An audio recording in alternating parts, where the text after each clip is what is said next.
Smokey's World with me, Smokey Bird. Now, before we get off to anything important, I just want to thank my technical producer for helping me with the new theme song.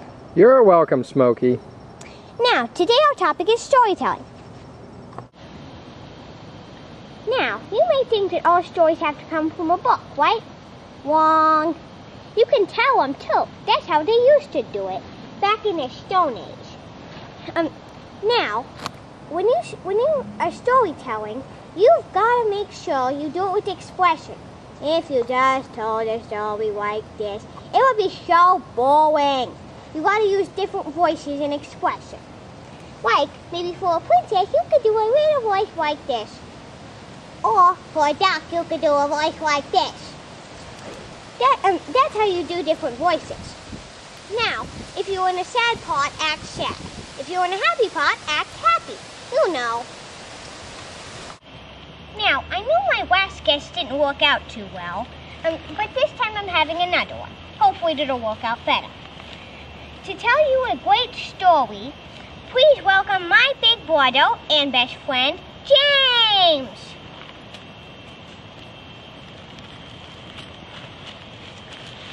Hello, people. This is my little sister, Smokey. James, they already know that. Oh, sorry, people.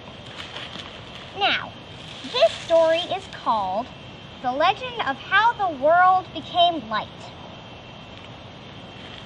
One time, many years ago, only half the world was lit. The other half was pitch black day and night. There was lots of animals that lived there, but they couldn't see anything. They were always bumping into each other. So, one day they called a meeting and said that we needed to do something about this. So, the very proud vulture, who had beautiful head plumes, said, "I will go over and get some light. I will hide it in my head plumes. No one will see it." They all said, "Okay." So he went over to the other side and put some in his beautiful head plumes. But when they were chasing him away, his head plumes caught on fire and burned off. Since then, the vulture has been bald.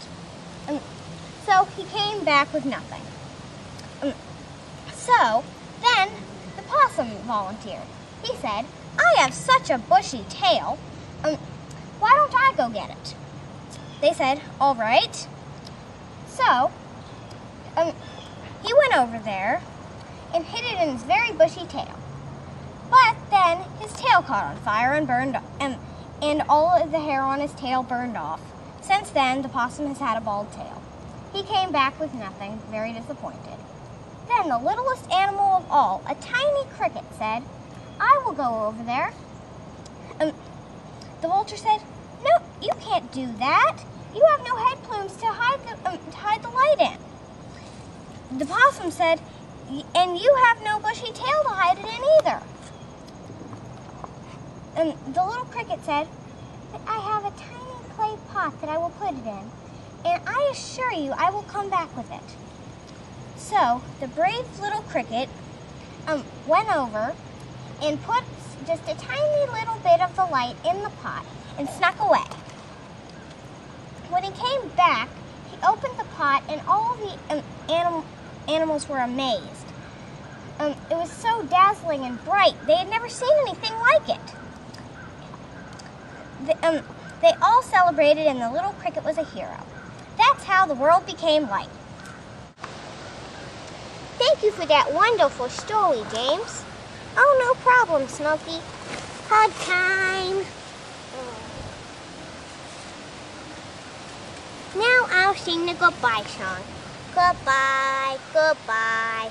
Thank you for watching Smokey's World. Bye.